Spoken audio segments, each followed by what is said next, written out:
सभी भाई बहनों को जय मसीह की। मत्ती अध्याय 9। फिर वह नाव पर चढ़कर पार गया और अपने नगर में आया।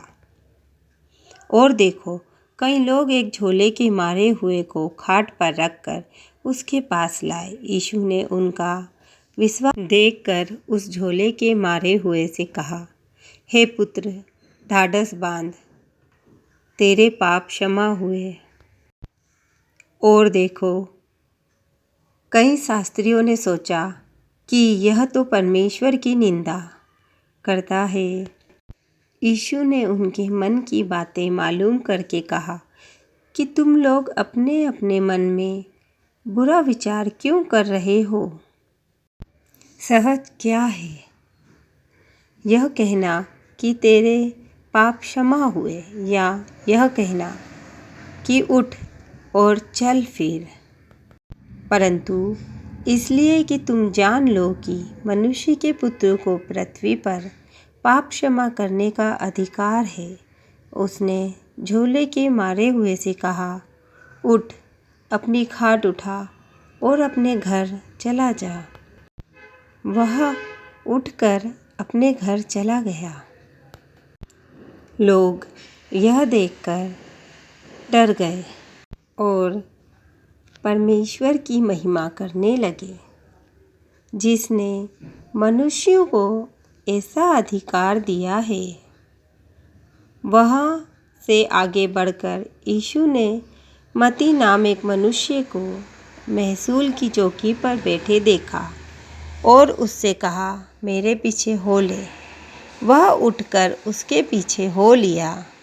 और जब वह घर में भोजन करने के लिए बैठा तो बहुतेरे महसूल लेने वाले और पापी आकर यीशु और उसके चेलों के साथ खाने बैठे। यह देखकर फरीसियों ने उसके चेलों से कहा, तुम्हारा गुरु महसूल लेने वालों और पापियों के साथ क्यों खाता है? उसने यह सुनकर उनसे कहा, वेद भले चंगों को नहीं, परंतु बीमारों को अवश्य है। सो तुम जाकर इसका अर्थ सीख लो कि मैं बलिदान नहीं परंतु दया चाहता हूँ, क्योंकि मैं धर्मियों को नहीं परंतु पापियों को बुलाने आया हूँ।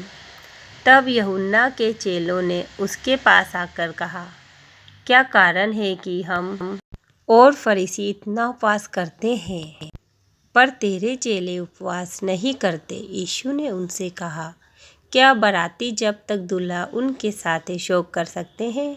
पर वे दिन आएगा कि दूल्हा उनसे अलग किया जाएगा, उस समय वे उपवास करेंगे। कोरे कपड़े का पैबंद पुराने पहरावन पर कोई नहीं लगाता, क्योंकि वह पैबंद पहरावन से और कुछ खींच लेता है और वह अधिक फट जाता है। और नया दाखरस पुरानी मशकों में नहीं भरते हैं, क्योंकि ऐसा करने से मशकें फट जाती हैं और दाखरस बह जाता है और मशकें नाश हो जाती हैं। परंतु नया दाखरस नई मशकों में भरते हैं और वह दोनों बची रहती हैं। वह उनसे ये बातें कह ही रहा था कि देखो, एक सरदार ने आकर उसे प्रणाम किया और कहा, मेरी पुत्री अभी मरी है, परंतु चलकर अपना हाथ उस पर रख तो वह जीवित हो जाएगी। यीशु उठकर अपने चेलों समेत उसके पीछे हो लिया।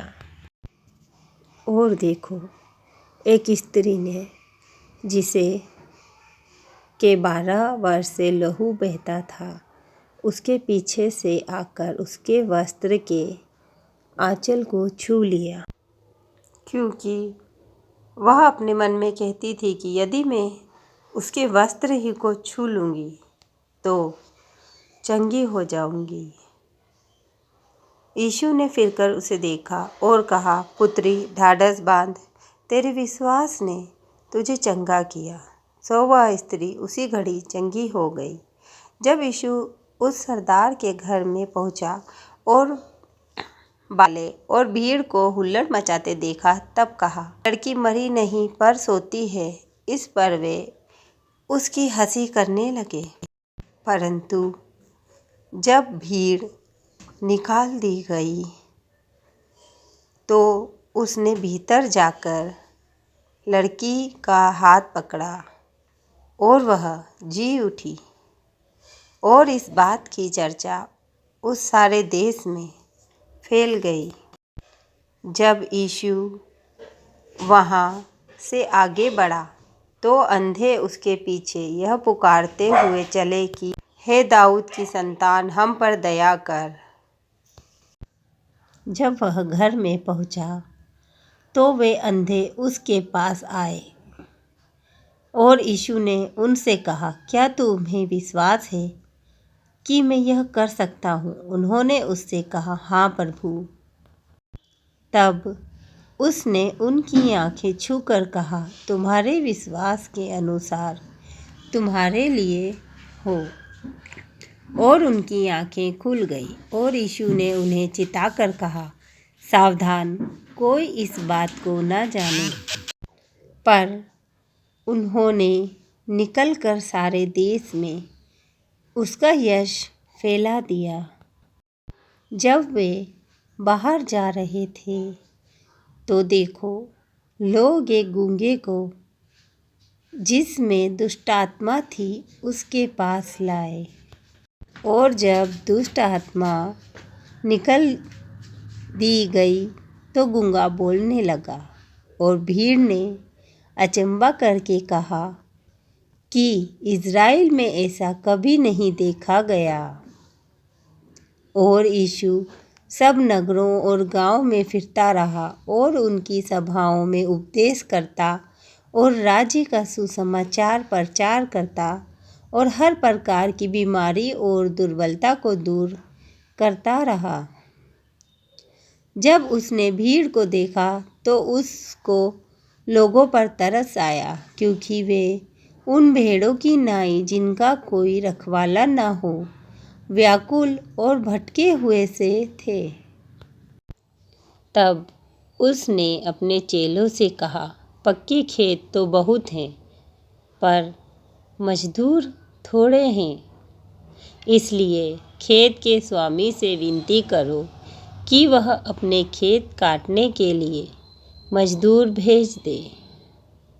मत्ती 9 अध्याय।